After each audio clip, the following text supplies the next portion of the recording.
ሰላም ክቡራትና ክቡራን የሴርዋናቱ ተመልካቾቻችን እንደምናረፈዳችሁ ከሴርዋናቱ ወደ እናንተ የሚደርሰውን የዕለቱን የአዲስ ነገር ዘገባ ጥንቅር አጠናቅረን ይዘን ቀርበናል። ይህ ዘገባ ደግሞ ወደ እናንተ ማድረስ አብሬ ቆይታ የማደርገው እኔ ዘላለም ታረቀኝ ነኝ። እናንተም ደግሞ እስከ ዘገባ ጥንቅር ፍጻሜያችን ድረስ አብራችሁን ቆይታ አድርጉ። በስተመጀመሪያ አበይት ነጥቦችን ወደ እናንተ ማስደመጥ ይሆናል። ወደዛው አለፍኩኝ። በአንድ ሳምንት ጊዜ ውስጥ 5 ኢትዮጵያውያን ተገድለዋል ሲል ኢትዮጵያ ከደቡብ አፍሪካ አስታውቋል። የጂንካ ሆስፒታል ሜዲካል ዳይሬክተር ለመገናኛ ብዙሃን መረጃ መስጠታቸውን ተከትሎ ከኃላፊነታቸው እንዲነሱ መደረጉ ተገለጸ። ከትግራይ ጦር አዛዥ መሃል አንዱ የሆኑት ጀነራል ምግባር ኃይሌ በትናንትናው ዕለት የምዕራብ ግንባር የሰራዊት አዛዥን ሰብስበው እንደነበር ተሰምቷል። ትንታኔ ዘገባዎች ይኖራል። እንዲሁም በተጨማሪ ሌሎች ዜናዎችም ይኖሩናል። ወደ ትንታኔ ዘገባችን አልፈናል። ከሰሞኑ 2 ጓደኞችን ጨምሮ 5 ኢትዮጵያውያን በደቡብ አፍሪካ የተለያዩ ከተሞች በተሰነዘረባቸው ጥቃት ሕይወታቸው ማለፉን በደቡብ አፍሪካ የሚኖሩ ኢትዮጵያውያን ለተከፌ ኢትዮጵያ መናገራቸው ተሰምተዋል። ነዋሪዎቹ እንደሚሉት በተለያዩ ጊዜያት ኢትዮጵያውያን ያነጣጠረ ጥቃት በታጠቁ ሰዎች ተደጋጋሚ እንደሚፈጸም ተናግረው ይህም የበርካታ ኢትዮጵያውያን ሕይወት መቅጠፉን ነው የገለጹትም። ለደህንነታቸው ሲል ማንነታቸው እንዳይገለጽ ያልፈለጉ በደቡብ አፍሪካ የሚኖሩ ኢትዮጵያውያን ለተከፌ ኢትዮጵያ እንደገለጹት ከ2 ቀናት በፊት በደቡብ አፍሪካ ደርባን ከተማ 2 ኢትዮጵያውያን ጓደኞች ማንነታቸው ባልታወቀ ታጣቂዎች መገደላቸውን ተናግረዋል። በተመሳሳይ መልኩ የጆሃንስበርግ ከተማ ነዋሪ የሆኑት የ3 ልጆች አባት ከስራ ወደ ቤት በሚመለሱበት ወቅት በታጠቁ ሰዎች በርካታ ጥይት ተደብድበው መሞታቸውን የተገለጸው። በሌላ መልኩም አንድ ወጣት ሌላ ታዳጊ በዚህ በጆሃንስበርግ ከተማ አቅራቢያ በስራ ቦታ ሱቅ ውስጥ እያሉ በጠጣር ፀሐይ በታጠቁ ሰዎች በጥይት ተደብድበው ተገድለዋል ሲሉ ነው የተናገሩትም። በሀገሪቱ በኢትዮጵያውያን ላይ ተደጋጋሚ ጥቃት የሚፈጸም ቢሆንም በፈረንጆቹ አዲስ ዓመት ዋዜማ ጎልቶ ይስተዋላል ነው ያሉትም።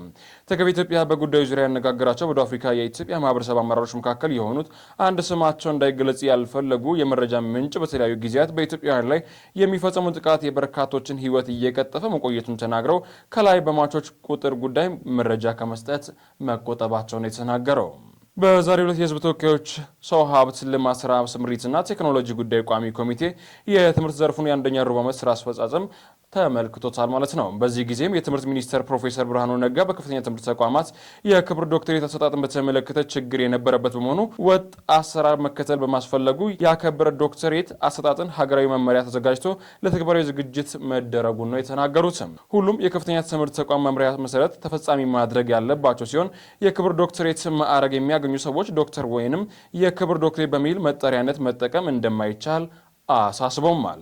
የከፍተኛ ትምህርት ተቋማት የክብር ዶክተሬት ማዕረግ ለመስጠት ሀገራዊና ዓለም አቀፋዊ መስፈርቶች ማሟላት እንዳለባቸው በመመሪያ መመልከቱንም አንስተዋል። በሙያው የተለያዩ ስራ ያከበራከተ የኢትዮጵያ ሆነ ሌላ ዜጋ በመመሪያው የተሰነዘረውን መስፈርት የማያሟላ ከሆነ የክብር ዶክተሬት ማዕረግ ማግኘት እንደሚችል ጠቅሰውማል። ማዕረግ የማግኘት ስራውም ይሁን እንጂ የተሰጠውን የክብር ዶክተሬት ለመጠሪያነት መጠቀም እንደማይቻል ነው የገለጹትም። ትምህርት ሚኒስቴር የክብር ዶክተሬት መስጠት የሚችሉ የከፍተኛ ትምህርት ተቋማት በተመለከተ እንዲሁም የክብር ዶክተሬት የተሰጠ ግለሰብ ዶክተር፣ የክብር ዶክተሬት እና መሰል መጠሪያዎችን በየትኛውም ግለሰብ ወይም ድርጅት መጠቀም እንደማይቻል መመሪያ አዘጋጅቶ ለሚመለከታቸው አካላት መላኩ እንዲታወቅ አድርጓል።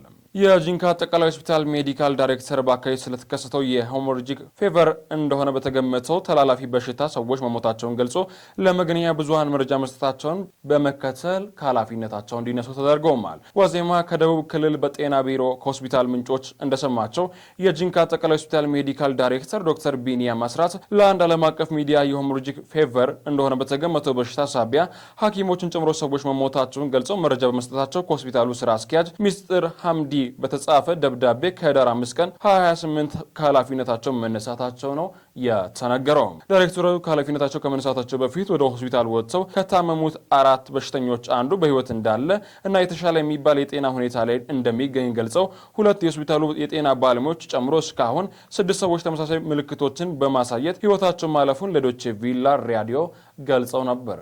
ከትግራይ ጦርነት አዛዥ መሃል አንዱ የሆኑት ጀነራል ምግባር ኃይሌ በትናንትናው ዕለት የምዕራብ ግንባር የሰራዊት አዛዡን ሰብስበው እንደነበር ተሰምቷል። ጀነራል ምግባር በዚህ ስብሰባ ላይ ሻዕቢያን አናምነውም ማለታቸው ተዘግቧልም። በዚህ ወታደራዊ ስብሰባ የህወሓት አርሚ 13 አርሚ 17 እና የአርሚ 11 ኮከር በላይ እና የኮከር አዛዥ መገኘት ችለዋል። በስብሰባው ላይ ጀነራል በአፋር የመሸጉት የሐሬ መሬት ታጣቂዎች እኛን ሊያጠፉ የተነሱ ናቸው፣ ጠላቶቻችን ናቸው ሲሉ መናገራቸው ዘገባው ጠቅሶታል። ከዚህም በተጨማሪ ከሻዕቢያ ጋር የተጣመረው ለፖለቲካ እንጂ አምነነው አይደለም በማለት ተናግረዋል። በስብሰባው ከተሳተፉ መሃል አንደኛው ከፍተኛ የኮር አዛዥ እኛን የሚበላ ሀራ መሬት አይደለም። በነጻ መሬት ያለው ኃይል እኛን ከመብላቱ በፊት የትግራይ ህዝብ ያጠፋናል፣ መፍትሄ እንፈልግ ማለታቸው ተጠቅሷል። ስብሰባው ባለመግባባት የተጠናቀቀ ነበር የሚል ዘገባም ጀነራል ምግቤ ስብሰባውን አቋርጦ መውጣታቸው ነው የተካተተው በመግለጫው ላይ። የገንዘብ ሚኒስቴር በ2016 በጀት ዓመት ከፍተኛ መጠን ያለው የመንግስት ገንዘብ ከበጀት እቅድ ውጪ ሰብስቦ መገኘቱን በፌዴራል ዋና ዳይሬክተር ኦዲት ይፋ ባደረገው የጠቅላላ ገቢና ወጪ ሂሳብ ኦዲት ሪፖርት አመላከተ። የኦዲት ግኝቱ እንደሚያሳየው ከተለያዩ ድርጅቶች የተሰበሰበው ብር ከ15.1 ቢሊዮን ብር በላይ በፋይናንስ አስተዳደር አዋጅ ቁጥር 648 2001 ክፍል 5 አንቀጽ 20 ንዑስ አንቀጽ 20 መሰረት በበጀት እቅድ ውስጥ ሳይካተት ቀርቷል። ይህ ድርጊት አዋጁን በቀጥታ የሚጣረስ ሲሆን ዓመታዊ በጀት ሲዘጋጅ ሊሰበሰብ የሚችል ማንኛውም የመንግስት ገንዘብ በእቅድ መያዝ አለበት የሚለውን መሰረታዊ የህግ መስፈርት ያላካተተ መሆኑ ነው የተገለጸው። አብዛኞቹ የሴቶች ንጽህና መጠበቂያ አምራች አያዋጣም በማለት እየዘጉ ነው ተባለ።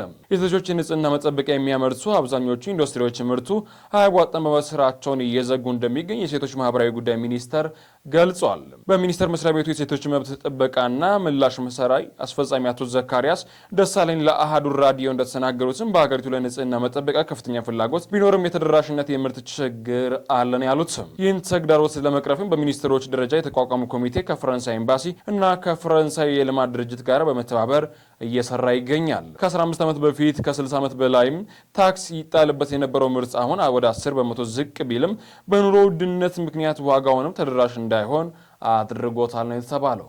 የውጭ ጉዳይ ሚኒስትር ጌዲዮን ጢሞቴዎስ ኢትዮጵያ ዘላቂና ደህንነቱ የተጠበቀ የባህር መዳረሻ በአስቸኳይ እንደሚያስፈልጋት ገለጹ።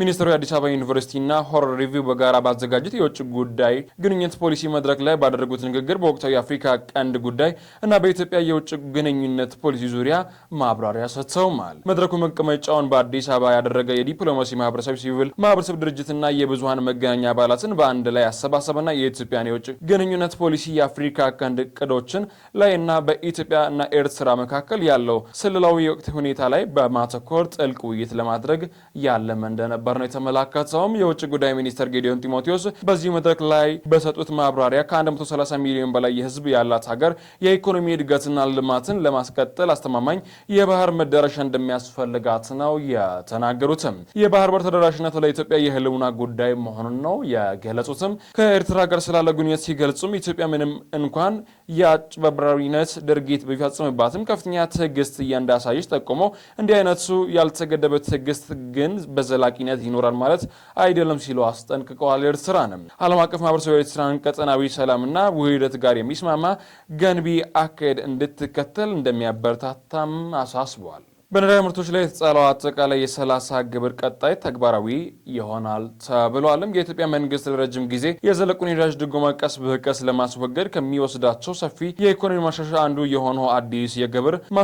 አንዱ የሆነው የአዲስ ግብር አወቃቀር ከሚቀጥለው ወር ጀምሮ ተግባራዊ እንዲሆን ካፒታል ጋዜጣ ዘግቦታልም። የአዲስ መረጃ በነዳጅ ምርቶች ላይ 15% ተጨማሪ እሴት ታክስ እና 15% ኢኮሳይቭ ቀረጥን ያካተተ አጠቃላይ 30 ታክስ መጣል ሲሆን የኢትዮጵያ ነዳጅ አቅራቢው ድርጅት ከአንድ ወር በኋላ ታክሱን መሰብሰብ ይጀምራል ነው የተባለው። በአዲሱ መመሪያ መሰረት የነዳጅ አቅራቢው ድርጅት የሰበሰበውን ግብር በሙሉ ለገቢዎች ሚኒስቴር ማስገባት ግዴታው ሲሆን መንግስት በዚህ እስከ ታህሳስ 2018 ዓ.ም ድረስ ለቤንዚንና ናፍጣ መሸጫ ዋጋዎች ሁሉንም ህጋዊና የግብር መጠን ጨምሮ ሙሉ ወጪውን የሚሸፍን ግብ ላይ መድረሱን አቅዷል። የገንዘብ ሚኒስቴር ከአዲሱ በጀት ዓመት ጀምሮ በነዳጅ ምርቶች ለአጠቃላይ 30% ግብር ሙሉ በሙሉ ተግባራዊ ሊደረግ ማቀዱን መናገሩ ይታወሳል። የገንዘብ ሚኒስቴር መስከረም 2018 ዓ.ም አጋማሽ ላይ ባቀረቡት አጠቃላይ ዜጎች በጀት ውስጥ በተያያዘው በጀት ዓመት ተግባራዊ እንደሚደረግ የግብር አይነቶች በዝርዝር አስቀምጦ ነበር። በመጨረሻም ተመልካቾቻችን የዩኒቨርሲቲ ተማሪዎች የሶስተኛ ዓመት የትምህርታቸው ሲያጠናቁ ለአንድ ዓመት የማስተማር አገልግሎት እንዲሰጡ የሚያስገድድ መመሪያ በ2019 የትምህርት ዘመን ተግባራዊ መሆን ይጀምራል ነው የተባለው። ለመምህራን የሚቀርቡ ጥቅማ ጥቅምና ደሞዝ በቂ አለመሆን ለመምህራን እጥረት ምክንያት እንደሆነ የትምህርት ሚኒስትር ብርሃኑ ነጋ ለምክር ቤት አባላት ተናግረዋል። ይህም አዲስ መመሪያ በበቂ ሁኔታ ለማፍራት አስቸጋሪ እንዳደረገው ነው የተነገረው። የመጀመሪያ ዲግሪ ያላቸው የግለሰቦች የአንድ ዓመት የማስተማር ዘዴ ኮርስ በመውሰድ ለመምህራን በቂ መሆን እንደሚችሉ ሚኒስተሩ ጠቁመዋል። በዚህም የመምህራን ቁጥር ለማሳደግ ይቻላል ሲሉ ነው የተናገሩት። ክቡራትና ክቡራን የሴሯናት ተመልካቾቻችን ለዛሬ ያዝናቸው ዘገባዎች ይህን ይመስሉ ነበር። አብሬያችሁ ቆይታ ያደረኩት እኔ ዘላለም ታረቀኝ ነበር። ሰናይ ቀን እያልኩ ተሰናበትኳችሁ።